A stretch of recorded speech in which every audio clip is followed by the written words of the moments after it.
இந்த வீடியோ பார்த்துட்டு இருக்க எத்தனை பேர் ஸ்விக்கி சொமேட்டோவில் வந்து பார்ட் டைம் ஜாப் பார்த்துட்டு இருக்கீங்க அப்படிங்கிறத மறக்காம கமெண்ட் பாக்ஸில் சொல்லுங்கள். ஏன்டா திடீர்னு இப்படி சொல்கிறா அப்படின்னு பார்த்தீங்கன்னா, இந்த வீடியோவில் நம்ம எதை பற்றி பார்க்க போகிறோம்னா, ஒரு ஸ்விக்கி டிரைவருக்கு இரவு நேரத்தில் அவர் டெலிவரி பண்ண போய் அந்த இடத்துல அவர் பண்ண ஒரு சின்ன தப்புனால அவரோட உயிரே போகிற லெவலு பெரிய அமானுஷத்தில் மாட்டி அவருடைய வாழ்க்கையை நிலக்குலைஞ்ச தருணத்தை தான் இந்த கதையில் நம்ம சொல்ல போகிறோம். இது கதைன்னு சொல்ல முடியாது, இது ஒரு உண்மை சம்பவம். நம்ம சப்ஸ்கிரைபரோட ஃப்ரெண்டுக்கு நடந்தது. ஜெயராமன் சொல்லிட்டு நம்மளுடைய சப்ஸ்கிரைபர் ஒருத்தர் நம்மளை காண்டாக்ட் பண்ணி இந்த கதையை சொன்னார். அவர் வந்து எனக்கு ரொம்பவுமே க்ளோஸ் ஆனவர். எப்படின்னா, நான் நாகர்கோயிலில் காலேஜ் படிக்கும்போது அவர் எனக்கு பழக்கம். ஸோ அவருடைய ஃப்ரெண்டு, இவங்க எல்லாருமே பார்ட் டைம் ஜாபாக நாகர்கோயிலில் ஸ்விக்கி தான் ஓட்டிகிட்டு இருக்காங்க. அவருடைய ஃப்ரெண்டுக்கு நடந்த ஒரு உண்மை சம்பவம். அந்த சம்பவத்தை அப்போ இவருமே கூடயே இருந்தார். ஸோ அந்த ஒரு உண்மை திகில் சம்பவத்தை தான் இந்த வீடியோவில் நான் சொல்ல போகிறேன். அதுக்கு முன்னாடி இந்த வீடியோக்கான ஷவுட் அவுட் யாரெல்லாம் பார்த்தீங்கன்னா, இவங்க எல்லாரும் தான் ரொம்பவுமே ஆதரவு தெரிவிச்சுட்டு வாரீங்க. இன்னும் ஜஸ்ட் ஒரு 150 to 200 சப்ஸ்கிரைபர் தான் இருக்கும் நம்ம 1000 அடிக்கிறதுக்கு. ஸோ 1K அடிக்கிறதுக்கு நீங்கள் தான் ஹெல்ப் பண்ணணும். உங்களுக்கு தொடர்ந்து இந்த மாதிரி நிறைய வீடியோக்கள் கொடுக்குறேன். தீபாவளி வந்தனால கொஞ்சம் பிஸி ஆகிட்டேன், அதனால் தொடர்ந்து வீடியோ போட முடியல. இனிமேலேருந்து என்னால் முடிஞ்ச அளவுக்கு தொடர்ந்து கன்சிஸ்டண்ட்டாக வீடியோ போட முயற்சி பண்ணுறேன். நீங்களும் நம்ம ஐடியா சப்ஸ்கிரைப் பண்ணிக்கோங்க, ஓகேவா? வாங்க அந்த திகில் அமானுஷ உண்மை சம்பவத்தை பற்றி பார்க்கலாம். இந்த கதையானது எப்போ நடந்துச்சு அப்படின்னு பார்த்தீங்கன்னா, 2023, அதாவது 2023 போன வருஷம் டிசம்பர் மாதம் நடந்துச்சுங்க. அதாவது இந்த கிறிஸ்மஸ் நியூ இயர் டைம் இருக்கும் தெரியுமா, அந்த டைமில் தாங்க நடந்துச்சு. இந்த கதையானது யாருக்கு நடந்துச்சுன்னு நான் முன்னாடியே சொல்லியிருப்பேன். ஜெயராமன் கூட இருக்கிற அவருடைய ரூம்மேட், அவருடைய பேர் குமார்.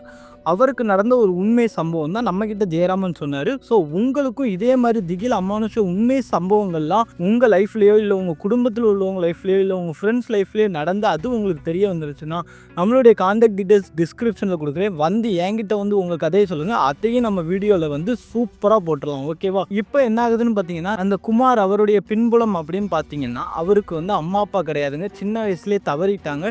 இவர் கன்னியாகுமரியில் உள்ள ஒரு ஹோமில் தாங்க வளர்ந்தார். அதாவது இந்த அநாத ஆசிரமம்னு சொல்லுவாங்க தெரியுமா, அந்த மாதிரி ஹோமில் தான் வளர்ந்தார். அங்கேயே கொஞ்சம் கொஞ்சமாக அங்கே உள்ள ஸ்கூல்லேயே கவர்மெண்ட் ஸ்கூலில் படித்து கொஞ்சம் கொஞ்சமாக முன்னேறி அதுக்கப்புறம் காலேஜ் படிக்கிறதுக்கு தாங்க நாகர்கோயில் வந்திருக்காரு. எந்த காலேஜில் படித்தாருன்னு என்னால் சொல்ல முடியாது. ஸோ அங்கே காலேஜ் படிக்கிறதுக்காக நாகர்கோயில் வந்தார்.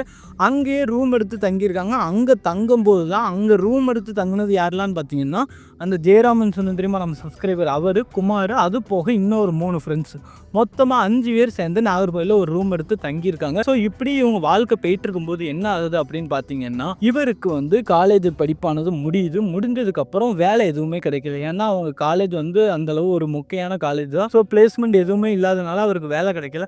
ஆனாலும் அவருக்கு வந்து சொந்த பந்தம் அப்பா அம்மா யாருமே கிடையாதுல்ல. ஸோ அவருடைய நீடை அவர் தான் பார்த்துக்கணும். ஸோ என்ன பண்ணுறாரு, அவர் வந்து பார்ட் டைமாக ஸ்விக்கி ஓட்டலாம் அப்படிங்கிற மாதிரி முடிவு பண்ணி ஸ்விக்கி ஓட்ட ஆரம்பிக்கிறாருங்க. அதாவது காலையில் ஃபுல்லாகவே இன்டர்வியூ அட்டன் பண்ணுவாருங்க. அதாவது சென்னை, பெங்களூரில் உள்ள கம்பெனிக்கு ஆன்லைன்லேயும், அது போக நாகர்கோயில், திருநெல்வேலியில் உள்ள கம்பெனிகளுக்கு ஆஃப்லைன்லையும் இன்டர்வியூ அட்டன் பண்ணிட்டு சாயங்காலம் 6:30க்கு மேலே ஸ்விக்கி ஓட்டுறதை ஒரு வழக்கமாக வச்சுருக்காருங்க. ஸ்விக்கி 6:30 to ஒரு 12:30 வரை ஓட்டுவாருங்க. ரொம்பவுமே நைட் டைமில் ஓட்ட மாட்டார். அது போக இவங்க அம்மா அப்பா சின்ன வயசுலேயே தவறினால இவர் வாழ்க்கையில் ரொம்பவுமே பல கஷ்டங்களை அனுபவிச்சிருக்காருங்க. உங்களுக்கே தெரியும், அம்மா அப்பா இருக்கிறவங்களே இந்த காலத்தில் ரொம்ப கஷ்டப்படுறாங்க. யாருமே இல்லாத ஒருத்தங்க சின்ன வயசுலேருந்து எவ்வளோ ஸ்ட்ரகிள், எவ்வளோ கஷ்டப்பட்டுருப்பாங்க பாருங்கள். இதனால இவருக்கு தெய்வத்தின் மேலே சுத்தமாக நம்பிக்கை கிடையாதுங்க. ஏன்னா இந்த தெய்வம்லாம் ஒன்று இருந்துச்சுன்னா என்னை இப்படி கஷ்டப்பட விடுமா அப்படிங்கிற மாதிரி அவருக்கு தெய்வத்துக்கு மேலே சுத்தமாக நம்பிக்கையே கிடையாது. ஸோ என்ன பண்ணுறாரு, கோயிலுக்கு போக மாட்டார், பூஜை பண்ண மாட்டார், எதுவுமே பண்ண மாட்டார். சும்மா அவரோட வாழ்க்கையை அப்படியே லீட் பண்ணிக்கிட்டு இருக்காரு. ஸோ இப்படி தான் இருக்கும்போது ஒரு நாள் என்ன ஆகுதுன்னு பார்த்தீங்கன்னா, இவர் வந்து நைட்டில் வந்து ஸ்விக்கி ஓட்டலாம் அப்படிங்கிற மாதிரி முடிவு பண்ணி ஒரு 7:30க்கு மேலே ஒரு நாள் வந்து ஸ்விக்கி ஓட்ட ஆரம்பிக்கிறாரு. இப்படி நல்லா ஓட்டிக்கிட்டே இருக்கும்போது என்ன ஆகுது அப்படின்னு பார்த்தீங்கன்னா, ஒரு 11:30 மணி ஆகுதுங்க. 11:30 மணி ஆனட்டு இவருக்கு வந்து பசி, பயங்கரமான பசி எடுக்க ஆரம்பிச்சிட்டுங்க. அப்போ என்ன பண்ணுறாங்க, ஃபோன் அடிக்கிறாங்க. யாருக்கு, அவங்க ஃப்ரெண்டுக்கு ஃபோன் அடிக்கிறாங்க. ஃப்ரெண்டுக்கு ஃபோன் அடிச்சுட்டு அவர் என்ன சொல்கிறாருன்னா, மச்சான் ரூமில் எதுவும் சாப்பாடு எதுவும் இல்லை, நீ வெளியவே சாப்பிட்டு வந்துரு அப்படிங்கிற மாதிரி சொல்கிறாங்க. உடனே சரி ஜெயராமன் இப்படி சொல்லிட்டானா அப்படின்னு சொல்லிட்டு குமார் என்ன பண்ணுறாங்கன்னு பார்த்தீங்கன்னா, வெளியவே எங்கேயாவது சாப்பிட்றலாம் அப்படின்னு சொல்லிட்டு கடைசி ஒரே ஒரு ஆர்டரை மட்டும் நம்ம டெலிவரி பண்ணிடுவோம். டெலிவரி பண்ணிட்டு நம்ம போய் ஒரு ஹோட்டலில் ஏதாவது பிரியாணி ஏதாவது சாப்பிட்ருவோம் அப்படிங்கிற மாதிரி முடிவு பண்ணிட்டு ஒரே ஒரு ஆர்டர் இருக்குது, அதையும் டெலிவரி பண்ணிட்டு பிரியாணி சாப்பிட்றதுக்கு கடைக்கு போகிறாருங்க. அப்படி அவர் போயிட்டு இருக்கும்போது என்ன ஆகுது அப்படின்னு பார்த்தீங்கன்னா, அந்த கடை இருக்குது தெரியுமா, இவர் பிரியாணி சாப்பிட போகிறேன்னு சொல்லிட்டு ஒரு கடைக்கு போகிறாரு தெரியுமா, அந்த கடைக்கு ஒரு ஆர்டர் வருதுங்க. அதாவது என்னென்னா, இவர் ஃபோனுக்கு வருது, ஸ்விக்கி ஆர்டர் ஒன்று வருது. அப்போ தான் இவரே யோசிக்காரு, ஐயோ நம்ம இதை ஸ்விக்கி ஆஃப் பண்ண மறந்துட்டோமா அப்படின்னு சொல்லிட்டு, சரி இந்த கடைசி ஆர்டரை மட்டும் அட்டன் பண்ணிடுவோம் அப்படிங்கிற மாதிரி சொல்லிட்டு அண்ணே ஒரு பிரியாணி கொடுங்கண்ணே அப்படின்னு சொல்லிட்டாங்க. அப்போ அந்த கடைக்காரர் என்ன சொல்கிறாருன்னா, தம்பி பூட்ட போகிற டைம் ஆகிட்டு, இப்போ இருந்தீங்கன்னா போலீஸ்காரங்க வந்து இது பண்ணுவாங்க, நான் பார்சல் கட்டித்தாரே நீங்கள் அப்புறமா சாப்பிடுங்க அப்படின்னு. இவருக்கு பசி தாங்க முடியல, ஆனாலும் வேறு வழி இல்லை, சரி பார்சலாவது இது பண்ணிப்போம், சரி பார்சலாவது கெட்டிப்போம் அப்படிங்கிற மாதிரி சொல்லிட்டு பார்சல் வாங்கிட்டாருங்க. பார்சல் வாங்கிட்டு அதே டெலிவரிக்கும் அதே கடை தானே, அங்கேயே வாங்கிட்டாருங்க. வாங்கினோட்டி இவருக்கு வந்து ஃபோன் வருது. இந்த மாதிரி அந்த ஆப்போசிட்டில் அந்த ஆர்டர் பண்ணியிருப்பாங்க தெரியுமா, அவங்க வந்து கால் பண்ணுறாங்க. அவங்க கால் பண்ணோட்டி இவங்க அட்டன் பண்ணி பேசுகிறாங்க. பேசும்போது ஒரு பொண்ணுங்க, அதாவது ஒரு 30 to 40 வயசு இருக்கிற மாதிரி ஒரு பொண்ணு தான். அவங்க என்ன பண்ணுறாங்கன்னா, இந்த மாதிரி வாங்கிட்டீங்களா, கொஞ்சம் குயிக்காக வாங்க, பசிக்குது எனக்கு அப்படிங்கிற மாதிரி சொல்கிறாங்க. இவரும் போகிறாருங்க. அது வந்து எப்படின்னு பார்த்தீங்கன்னா, நாகர்கோயிலேருந்து கொஞ்சம் அவுட்ருங்க, ரொம்பவுமே இருட்டான பாதை. போயிட்டே இருக்கும்போது இவருக்கு என்ன ஆகுதுன்னா, ரொம்பவுமே பசி எடுக்குதுங்க. ஏன்னா இவர் வந்து சின்ன வயசுலேருந்து அந்த பசி பட்டினிங்கிற ஒரு விஷயத்தில் வாடி போனனால இவர் வந்து அதுக்கப்புறம் எப்போனாலுமே தொடர்ந்து சாப்பிட்டு பழகிட்டாருங்க. இந்த காலேஜ் வந்து அதுக்கப்புறம் அவர் லைஃப் கொஞ்சம் நல்லா ஆனவாட்டி நல்லா சாப்பிட்டு பழகிட்டார். இவருக்கு பசி உயிர் போக ஆரம்பிச்சிட்டுங்க. அப்போ இவர் என்ன யோசிக்கிறாருன்னா, நம்ம பேசாமல் எங்கேயாவது உட்காந்து சாப்பிட்ருவோம், சாப்பிட்டுட்டு நம்ம வந்து போவோம் அப்படிங்கிற மாதிரி முடிவு பண்ணிட்டு டக்குன்னு வண்டியை ஒரு ஓரமாக நிப்பாட்டிட்டு பார்க்காரு. பக்கத்தில் ஒரு வீடு இருக்குங்க. அந்த வீடு எப்படி இருக்குன்னா, ஓரளவு பாலடைஞ்ச வீடு மாதிரி தான் இருக்குது. ஆனால் அந்த வீட்டை பார்த்தாலே சொல்லிடலாம், அந்த வீட்டில் யாருமே வசிக்கலை அப்படிங்கிற மாதிரி. அந்த வீட்டுக்கு வெளியே ஒரு சின்னதாக ஒரு கதவை வச்சு ஒரு ரூமு 10 ரூம் சின்னதாக ஒரு ரூம் இருக்குங்க. அந்த ரூமுக்கு வெளியே ஒரு திண்ணை மாதிரி இருக்குது. அந்த திண்ணையில் உட்காந்து சாப்பிட்றலாம் அப்படிங்கிற மாதிரி முடிவு பண்ணிட்டு அந்த திண்ணையில் உட்காந்து பிரியாணி பொட்டலத்தை பிரிச்சுட்டு சாப்பிட ஆரம்பிக்கிறாங்க.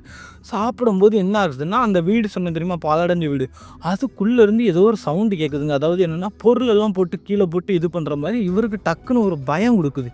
என்னடா ஏதோ சவுண்டு. அதுக்கப்புறம் இவர் சுதாரிச்சுட்டு ஏதாவது பூனை அந்த மாதிரி ஏதாவது இருக்கும் அப்படிங்கிற மாதிரி ஒரு யோசனையில் வந்து விட்டுட்டாருங்க. கொஞ்ச நேரத்துக்கு அப்புறம் ஏதோ ஒரு பூனை வந்து பயங்கரமாக கத்துனா எப்படி இருக்கும், அதாவது பூனை வந்து மியாவும் மியாவும் கத்துறது வேறு, அது ஒரு வித்தியாசமான குரலில் கத்துனா எப்படி இருக்கும், அந்த மாதிரி அந்த வீட்டுக்குள்ளேருந்து ஏதோ பூனை கத்துற மாதிரி சவுண்டுங்க. இவருக்கு பயம் தாங்க முடியல, என்னடா அப்படிங்கிற மாதிரி. உடனே இவர் என்ன பண்ணுறாரு, சரி ரைட்டு இங்கே இருந்தால் செட் ஆகாது அப்படின்னு சொல்லிட்டு வேக வேகமாக சாப்பிட ஆரம்பிக்கிறாரு. ஃபோன் வருதுங்க. ஃபோன் வந்துட்டு யாருன்னு பார்த்தா அந்த ஆர்டர் பண்ணியிருந்தாங்க தெரியுமா, அவங்க தான். ஐயோ இவங்களுக்கு வேறு ஆர்டரை சீக்கிரம் கொடுக்கணுமே சொல்லிட்டு, இந்த வந்துட்டுருக்கேன் மேடம்னு சொல்லிட்டு ஃபோன் அட்டன் பண்ணி, மேடம் இந்த வந்துட்டுருக்கேன் மேடம்னு ஆப்போசிட்லேருந்து எந்த பதிலுமே இல்லை. இவருக்கு ஒன்றுமே ஓடலை.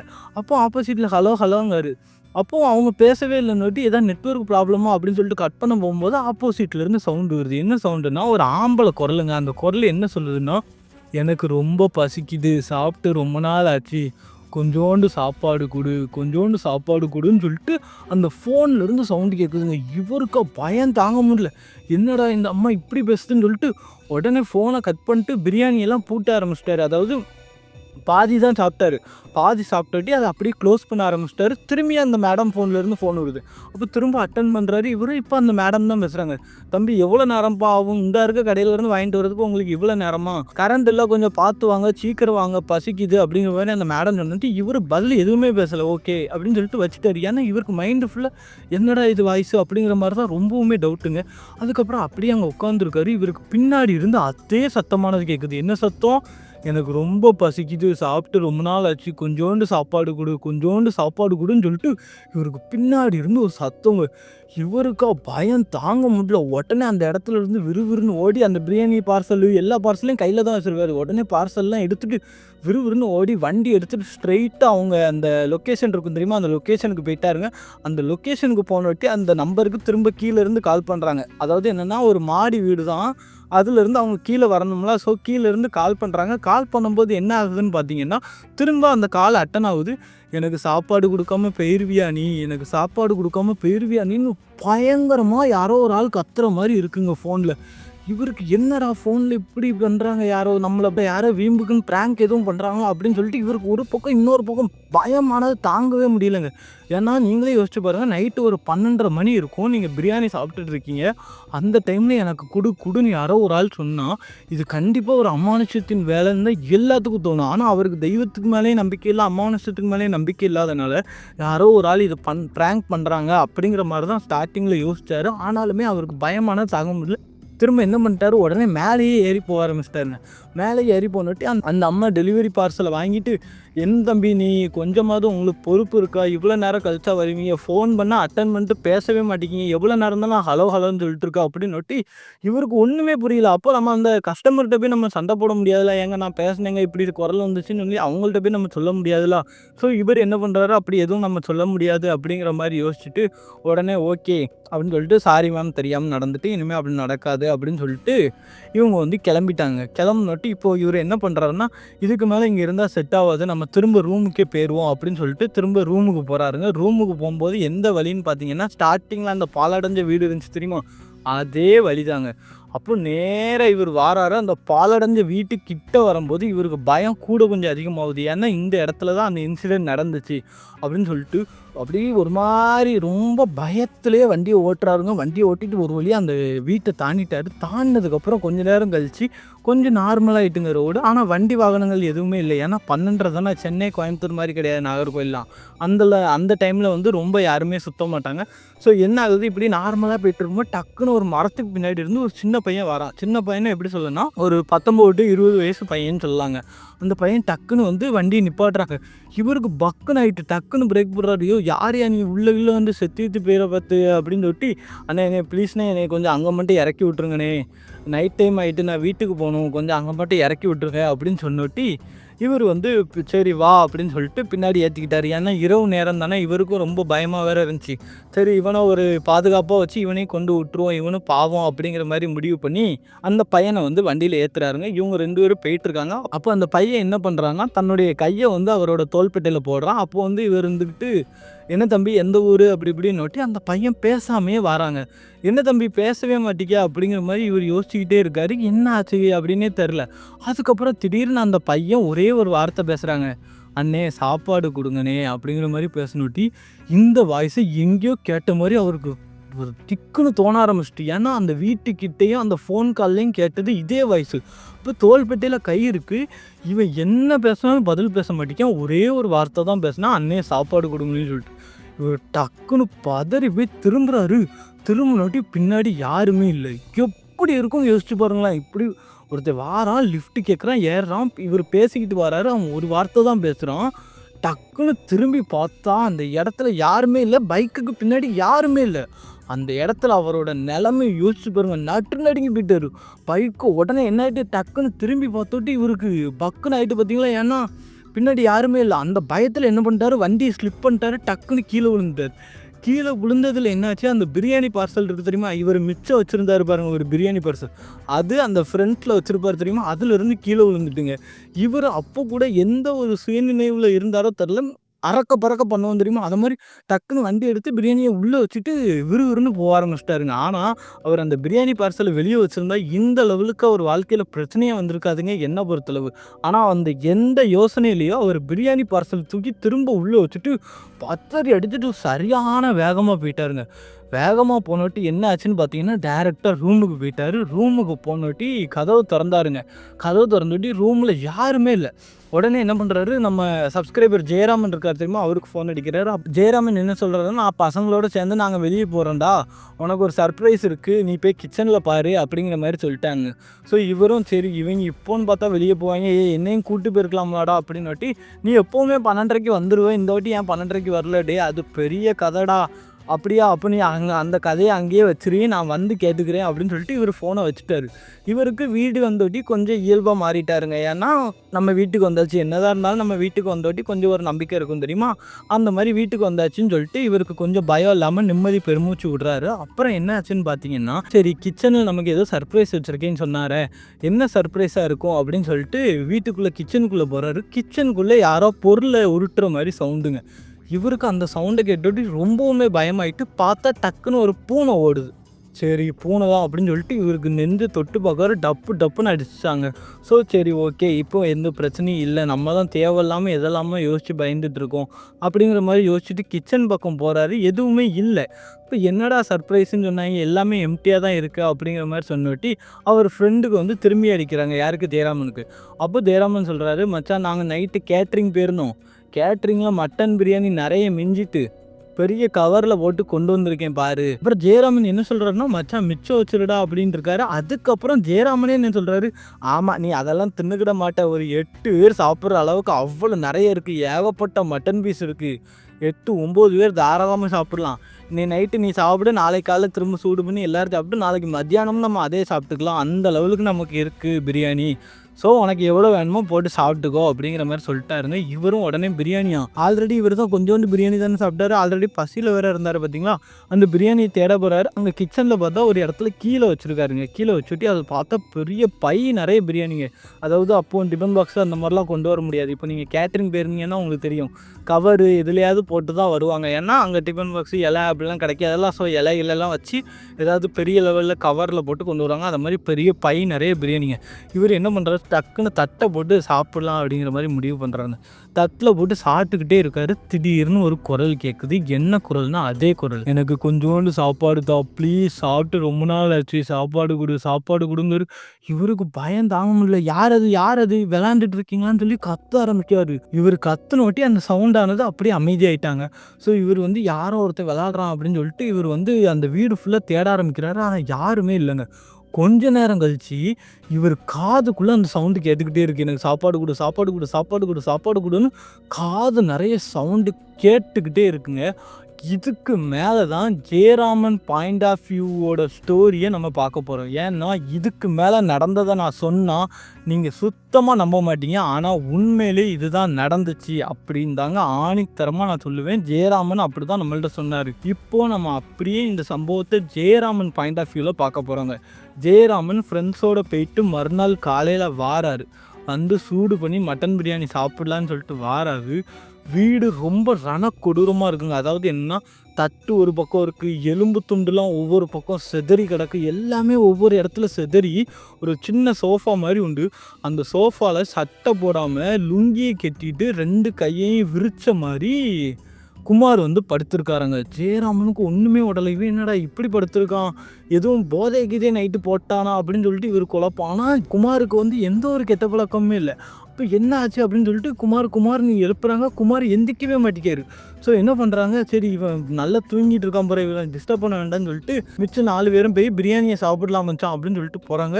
பிரியாணி இருந்த அடையாளமே தெரிலங்க. ஏன்னா அவ்வளோ பெரிய பை ஃபுல்லாக உள்ள எல்லா பிரியாணியுமே காலி. என்ன நடந்துச்சு என்ன ஏதுன்னு ஒன்றுமே தெரில. ஆனால் வீடு ஃபுல்லாக அங்கேயும் இங்கேயும் எலும்பு துண்டாக கிடக்கு, அப்படி இப்படி செதறி கிடக்குங்க. திடீர்னு என்ன ஆச்சுன்னே தெரில. இவன் எப்படி இவ்வளோத்தையும் சாப்பிட்ருப்போம் அப்படின்னு சொல்லிட்டு என்னமோ நடந்திருக்குன்னு சொல்லிட்டு வெறும் 4 பேரும் வந்து குமார்னு எழுப்புறாங்க. குமார் டக்குன்னு எந்திக்கிறாரு. எப்படின்னா, இந்த கை இப்படி பொழந்து படுத்துருக்காருல, ஒரு கையை இப்படி திருப்பி எந்திக்காரு. அப்படியே வாமிட் எடுக்காருங்க. வாமிட்டு ரத்தமே வெளியே வருங்க. அந்த லெவலுக்கு வாமிட் எடுக்காரு. அந்த 10 பேர் சாப்பிடுவாங்கன்னு சொன்னேன் தெரியுமா, அந்த 10 பேர் சாப்பிட்ற பிரியாணியை ஒத்த ஆளாக நைட்டு ஃபுல்லாக சாப்பிட்டு எலும்புகளை அங்கே இங்கேயும் செதற விட்டு அந்த இடத்துல படுத்திருக்காரு குமார். அப்போது குமாருக்கு நாள் நைட்டு என்ன ஆச்சு அப்படிங்கிறது தான் இப்போ ஜெயராமனுக்கு உள்ள ஒரே ஒரு கொஸ்டின். இவன் இப்படி 10 பேர் சாப்பிட்றதுக்கு ஒரு துளி கூட வாய்ப்பு கிடையாது. அப்போது ஜெயராம் வாந்தி எடுத்துட்டு உடனே இவர் ஹாஸ்பிட்டலுக்கு கூப்பிட்டு போகிறாங்க. ஹாஸ்பிட்டலுக்கு கூப்பிட்டு போனேன்ட்டு டாக்டர் சொல்கிறாரு, இந்த அளவுக்கு ஏன் ஒரு மனுஷன் சாப்பிடுவான், அந்த லெவலுக்கு அவனால் சாப்பிடவே முடியாதுன்னு தெரிஞ்சு வீம்புக்குன்னு உள்ளே இறக்கி அவ்வளோ நிறைய சாப்பிட்ருக்கான்னு சொல்லி டாக்டரும் அதுக்கப்புறம் இந்த விஷம்லாம் குடித்தா வாமிட் எடுக்க வைப்பாங்க தெரியுமா, அந்த மாதிரி பிரியாணி எல்லாத்தையும் டாக்டரும் வாந்தி எடுக்க வச்சுருக்காங்க. ஏற்கனவே ரத்தம் வர்ற அளவுக்கு வீட்லேயே வாந்தி எடுத்துட்டாரு. இது போக டாக்டர் வாந்தி எடுக்க வச்சாச்சு. அங்கே போய் அதுக்கப்புறம் ட்ரிப்பை போட்டு ஒரு 2 நாள் படுக்கையாகவே இருந்திருக்காருங்க. அதுக்கப்புறம் என்ன பண்ணியிருக்காங்க, திரும்ப டிஸ்சார்ஜ் ஆகி வீட்டுக்கு கொண்டு வந்திருக்காங்க. வீட்டுக்கு கொண்டு வந்துட்டு ஜெயராமன் என்ன நடந்துச்சு அப்படின்னு குமார்கிட்ட தெளிவாக கேட்க ஆரம்பிக்கிறாருங்க. அப்போ தான் குமார் வாயை தொடர்ந்து நடந்த உண்மைகள் எல்லாத்தையுமே சொல்ல ஆரம்பிக்கிறாரு. அதாவது என்ன ஆச்சுன்னா, நம்ம ஆல்ரெடி சொன்ன மாதிரி தான் அந்த இரவு நடந்த அவ்வளோ காட்சியுமே சொல்கிறாருங்க. இந்த மாதிரி நான் பிரியாணி வாங்கிட்டு வந்தேன், இந்த இடத்துல வச்சு சாப்பிட்டேன், அப்போ இந்த குரல் கேட்டுச்சு, ஃபோனில் இந்த குரல் கேட்டுச்சு. அது போக நான் ஒருத்தனுக்கு லிஃப்ட்டு கொடுத்தேன், அவன் ஏறினாம்ல, அவனும் வந்து என் தோளில் கை போட்டு பேசிக்கிட்டு வாரேன், அவன் பதில் பேசவே இல்லை. திடீர்னு பார்த்தா அவன் பின்னாடி ஆளை காணோம். அவனும் இந்த வார்த்தையை சொன்னான், திரும்ப நான் வீட்டுக்கு வரேன், நீ என்கிட்ட ஃபோன் எடுத்து சொல்கிறேன், நான் வாங்கிட்ட இதை தான் நான் சொல்ல வந்தேன், அது ஒரு பெரிய கதை நான் வாங்கிட்டு சொல்ல வந்தோம்னா அது இந்த கதையை தான். ஸோ அதுக்கப்புறம் வீட்டில் இருக்கும்போது இந்த மாதிரிலாம் நடந்துச்சு. எனக்கு அந்த சவுண்டு கடைசியாக காதில் ரொம்ப கொய்யின்னு கேட்க ஆரம்பிச்சிட்டு எனக்கு என்ன பண்ணுறதுனே தெரில. அதுக்கப்புறம் நான் காதை இறுக்கமாக மூடிக்கிட்டு மூடினதுக்கு அப்புறம் நான் பார்த்த அந்த பையனோட உருவம் எனக்கு எய்த்தாப்பில் வந்து நின்று எனக்கு சாப்பாடு கொடு, எனக்கு சாப்பாடு கொடு, நீ தானே எனக்கு சாப்பாடை காட்டின, எனக்கு சாப்பாடை கொடு, சாப்பாடை கொடுன்னு ரொம்ப கொடூரமான ஒரு நிலைமையில மூஞ்செல்லாம் ஒரு மாதிரி செதஞ்சு போனால் எப்படி இருக்கும் அந்த மாதிரி ஒரு நிலைமையில வந்து முன்னாடி நின்று சாப்பாடு கொடு சாப்பாடு கொடுங்காரு. குமார் வந்து காதை இறுக்கமாக பொத்திக்கிட்டு இப்படி கண்ணால் பார்க்குறாரு. அந்த உருவம் அப்படியே நிற்கிதாங்க. இன்னொட்டு இவருக்கு என்ன பண்ணனே தெரில. கை காலெலாம் நடுங்க ஆரம்பிச்சிட்டாங்க. அடுத்த செகண்ட் இவருக்கு ஞாபகம் வந்தது என்ன தெரியுமா? நடு ராத்திரியில் எந்திரிச்சு பார்க்குறாரு. எந்திரிச்சு பார்க்கும்போது எலும்பு துண்டுகளாக இருக்குது. இவரால் பேச முடியல. ஏன்னா இவர் உடம்புக்குள்ளே ஃபுல்லாக ஏதோ இருக்கிற மாதிரி இவருக்கு தோண ஆரம்பிச்சிட்டாங்க. ஏன்னா ஓவர்லோடாக சாப்பிட்டா எப்படி இருக்கும்? ஏன்னா 10 பேர் பிரியாணி ஒரு ஒத்தால சாப்பிட்ருக்காரு. இப்போ என்ன நடந்திருக்கு அப்படின்னா அந்த ஆத்மா இவருக்குள்ளே பூந்து சாப்பிட ஆரம்பிச்சிருக்குங்க. இதுதான் நடந்திருக்கு. ஆனால் குமாருக்கு அது தெரியாது. நமக்கு என்ன நடந்துச்சுன்னு குமாருக்கு தெரியாது. உடனே குமாரோட கை கால் எதுவுமே தூக்க முடியலையாங்க. ஏன்னா அந்த லெவலுக்கு அவர் வந்து ஃபுல்லாக அப்படி ஃப்ரீஸ் ஆன மாதிரி ஆகிட்டாருங்க. மெல்ல தவந்து சோபா கிட்ட போய் படுத்தாராங்க. இவரால் சுத்தமாக முடியலையாம். கொஞ்சம் நேரத்தில் நம்ம செத்துருவோமோ அப்படின்னு சொல்லிட்டு ரொம்பவுமே பயமாயிட்டாங்க. ஏன்னா யோசிச்சு பாருங்கள், கை காலத்துக்கு முடியல, எதுவுமே பண்ண முடியல, சுற்றி ஆள் கிடையாது. அப்போ எனக்கு ஞாபகம் வந்தது ஒன்றே ஒன்று தான். எனக்கு அம்மா அப்பா யாருமே இல்லையே, நம்ம செத்தா கூட நமக்காக யாரும் கிடையாது. இப்போ எனக்காக அம்மா அப்பான்னு யாராவது இருந்திருந்தால் என்ன நான் இந்த மாதிரி படுத்து கிடக்கும்போது என்னை விட்டுருப்பாங்களா, வச்சுருப்பாங்களா? இப்படி நான் தனியாக இருக்கேனே, செத்துருமேன்னு பயமாக இருக்கேனே, கடவுளே நீ இருக்கியா இல்லையா, நீலாம் உண்மையாக பொய்யா, ஐயோ என்னை எப்படியாவது காப்பாற்று அப்படின்னு சொல்லி என்னை யோசிச்சு பாருங்க. அம்மா அப்பா எதுவுமே கிடையாது. இந்த மாதிரி ஒரு அமானுஷம் பண்ணி அது முழிச்ச உடனே நீங்கள் யோசிச்சு பாருங்கள். உங்கள் அளவுக்கு மீறி சாப்பிட்டாலே ஒரு கட்டத்துக்கு மேலே ரொம்ப ஒரு மாதிரி ஆயிரும் உடம்பு. அந்த ஒரு மாதிரி மந்தமாக்கி விட்டுரும். ஏன்டா சாப்பிட்டோம் ஒரு மாதிரி நம்மளே சகிப்புத்தன்மையான மாதிரி ஆயிரும். இவர் 10 பேருக்குள்ளே சாப்பிட்டுட்டு எப்படி இருந்திருக்காருன்னு பாருங்க. அவர் மன வேதனையாக பேசியிருக்காருங்க. அவ்வளோ தூரம் பேசியிருக்காரு. எனக்குமே உண்மையாக கஷ்டமாக இருக்குது அவரோட நிலைமையை நினச்சா. ஆனால் இப்போ அவர் நல்லா இருக்கார். அது என்ன எப்படி என்ன ஏதுன்னு நான் டீட்டெயிலாக சொல்கிறேன். ஸோ இப்போ என்னாச்சு, ஜெயராமனுக்கு வந்து உண்மையெல்லாம் தெரிஞ்சு போச்சு. அதுக்கப்புறம் இதாகி எல்லாம் காப்பாற்றியாச்சுல. ஆனால் ஓப்பனாக சொல்லப்போனால் கொஞ்சம் விட்டுருந்தா ஒரு உயிரே போயிருக்குங்க. ஏன்னா அந்த லெவலுக்கு அவர் உடம்பானது ஆகிட்டு நல்ல வேலைக்கு கரெக்ட் டைமில் ஜெயராமன் அவங்க ஃப்ரெண்ட்ஸ்லாம் வந்ததுக்கப்புறம் இவரை வாமிட் எடுக்க வச்சு ஹாஸ்பிட்டலுக்கு கூப்பிட்டு போய் எப்படியோ குணப்படுத்துறதுனால இவருக்கு நல்லா ஆகிட்டுங்க. அப்போது ஜெயராமனுக்கு தெரிஞ்சு போச்சு இது ஒரு அமானுஷத்தின் வேலை தான் அப்படின்னு சொல்லிட்டு இவர் குமார்கிட்ட சொல்கிறாரு, மச்சான் நான் இருக்கேன்டா, உனக்கு அம்மா அப்பா இல்லைன்னா என்ன, ஃப்ரெண்ட்ஸ் நாங்கள் இருக்கோம், நீ ஏன் கவலைப்படுற, நாங்கள் உன்னை பார்த்துக்குறோம் அப்படின்னு சொல்லிட்டு அவனை கூப்பிட்டு சாமியார்கிட்ட போகிறாங்க. அந்த சாமியார்கிட்ட போய் நடந்த ஃபுல் விவரத்தையுமே சொல்கிறாருங்க. அப்போது அந்த சாமியார் சொன்னது என்னென்னா, நீ இரவு நேரத்தில் அந்த இடத்துல போயிட்டு நீ சாப்பிட்டது தப்பு, அதுவும் நீ ஒரு கவுச்சியை சாப்பிட்டது தப்பு, அதாவது சிக்கன் மட்டன் அந்த மாதிரி சாப்பிட்டது ரொம்ப தப்பு. இந்த மாதிரி சாந்தி அடையாத ஆத்மாக்கள் எல்லாமே அந்த நேரங்களில் சுற்றிட்டு இருக்கும். அந்த இடங்களில் சுற்றிட்டு இருக்க இடத்துல போயிட்டு நீ இந்த மாதிரி கவுச்சியை சாப்பிட்டேன்னா அந்த வாடைக்கு ஈர்ப்பு கொடுத்து அது வரதான் செய்யும். அதுவும் பின்னாடி வந்து ஏறியுமே நீ அந்த பிரியாணி பொட்டலத்தை அங்கேயே போட்டு வந்திருந்தேன்னா உனக்கு இவ்வளோ பிரச்சனையும் வந்திருக்காது. ஆனால் நீ வந்து எதுவுமே பண்ணாமல் நீ வந்தனால அது உங்களை வீடு வரைக்கும் உன்னை பின்தொடர்ந்து வந்துட்டு இத்தனைக்கும் உன் கூடையே வந்திருக்கு. அங்கே உங்கள் நேரத்துக்கு நீங்கள் அங்கே பிரியாணி வச்சுருக்கீங்க, அதை பார்த்துட்டு அதுக்கு ரொம்ப இதாகிட்டு அது உன்னுடைய உடம்புக்குள்ளே பூந்து இந்த மாதிரி வேலையெல்லாம் பண்ணிட்டு. ஸோ இந்த ஆத்மாவை வச்சு உனக்கு பெரிய பிரச்சனை கிடையாது. நீ பண்ண தப்புனால தான் இந்த ஆத்மா வந்துச்சு. இது உன்னை பழிவாங்கவும் செய்யாது, எதுவும் செய்யாது. ஆனால் கொஞ்சம் விட்டுருந்தா உன் உயிரே போயிருக்கும். உன் ஃப்ரெண்ட்ஸ் மட்டும் கரெக்டாக டயத்துக்கு வரலன்னா உன்னோட உயிர் 100% போயிருக்கும். இப்போ நீ ஒரு உயிரோட உள்ள ஆளாகவே இருந்திருக்க முடியாது. நீ உன் ஃப்ரெண்ட்ஸுக்கு தான் நன்றி சொல்லணும் அப்படிங்கிற மாதிரி சாமி சொல்லிட்டு உடனே தாயத்தை கட்டி விட்டு ஒரு தீர்த்தத்தை கொடுத்து இதை வீடு ஃபுல்லாக தொழிங்க, இனிமேல் எந்த பிரச்சனையும் உங்களுக்கு இருக்காது, அது போக இந்த தாயத்தை நீ கழட்டாமல் பார்த்துக்கோ, இரவு நேரங்களில் ரொம்ப ஜாக்கிரதையாக இரு அப்படிங்கிற மாதிரி சாமியாரும் சொல்லிட்டாருங்க. ஸோ அந்த இன்சிடெண்ட்டுக்கு அப்புறம் இப்போ வரைக்குமே இரவு ஒரு 11 மணிக்கு மேலே சுகி எங்கேயுமே ஓட்ட மாட்டார் நம்ம குமார். இதை பார்த்த ஜெயராமன் வந்து இந்த மாதிரி நம்ம நண்பனை நம்ம விட்டு கொடுக்கக்கூடாதுன்னு சொல்லி அந்த ஜெயராமனோட அம்மா அப்பா கிட்டலாம் எல்லா நிலவரத்தையும் சொல்லி அவங்க வீட்டில் ஒரு பிள்ளையாக இன்னுமே குமாரை வந்து பார்த்துட்ருக்காங்க. அந்த லெவலுக்கு அந்த குமாரை வந்து அவங்க அம்மா அப்பா ரொம்பவுமே பாசமாக பார்த்துக்கிறாங்க. குமாருக்குமே இப்போது ஒரு சொந்தம் கிடச்ச ஒரு ஃபீல் இருக்குது. தன்னுடைய நண்பனை வச்சு ஒரு சொந்தம் நமக்கு கிடச்சிது அப்படிங்கிற ஒரு மாதிரி ஒரு சந்தோஷமான ஃபீலிங்கில் இருக்கார். அது போக குமாருக்கு வந்து இப்போ வந்து வேலையும் கிடச்சிட்டு அது போக ஒரு பொண்ணை இப்போ லவ் பண்ணுறாரு. அதே ஆஃபீஸில் நெக்ஸ்ட் இயர் அவர் கல்யாணம், அந்த கல்யாணத்துக்கு என்னையே இன்வைட் பண்ணியிருக்காங்க அப்படின்னு சொன்னால் உங்களால் நம்பவே முடியாதுல்ல. ஆனால் அதாங்க உண்மை, அந்த கல்யாணத்துக்கு என்னையுமே இன்வைட் பண்ணியிருக்காங்க. ஸோ ஜெயராமன் வந்து எனக்கு தெரிஞ்சவர்னால அந்த குமார்த்தையும் நான் நல்லா பேசினேன். அவரையுமே எனக்கு ரொம்பவுமே பிடிச்சி போச்சு. ஏன்னா அம்மா அப்பா இல்லைன்னாலும் ரொம்பவுமே பண்பாக பணிவாக அவ்வளோ அருமையாக அவர் பேசுவாருங்க. அடுத்த வருஷம் கண்டிப்பாக அவர் கல்யாணத்துக்கு போவேன். கல்யாணத்துக்கு போனால் அதில் ஃபோட்டோ எடுத்து நம்ம கம்யூனிட்டி டேப்பில் கண்டிப்பாக போடுறேன், ஓகேவா? ஸோ இந்த அமானுஷ உண்மை சம்பவம் எப்படி இருந்துச்சு அப்படிங்கிறத கமெண்ட் பாக்ஸில் சொல்லுங்கள். இதே மாதிரி நிறைய அமானுஷ உண்மை சம்பவங்கள் தெரியணுன்னா நம்ம ஷேடோஸ் ஆஃப் ட்ரூத் சேனலை சப்ஸ்கிரைப் பண்ணிடுங்க. கூடி சீக்கிரம் 1K அடிக்க போகிறோம். நிறைய கமெண்ட் பண்ணுங்கள், அப்போ தான் ஷூட் அவுட்டில் உங்களையும் நான் மென்ஷன் பண்ண முடியும். ஸோ நெக்ஸ்ட் என்ன, இதே மாதிரி உண்மை சம்பவங்கள் உங்களுக்கும் தெரிஞ்சிச்சுன்னா மறக்காமல் நம்மளை காண்டாக்ட் பண்ணுங்கள். உங்கள் குடும்பத்தில் உள்ளவங்க, ஃப்ரெண்ட்ஸ் யாருக்கு நடந்திருந்தாலும் சரி காண்டாக்ட் பண்ணுங்கள். நம்ம அதை ஸ்டோரியாகவும் போடலாம், ஓகேவா? இன்னொரு திகில் அமானுஷ உண்மை சம்பவத்தில் சந்திக்கிறேன். அதுவரை உங்களிடமிருந்து விடைபெறுகிறேன். வணக்கம்.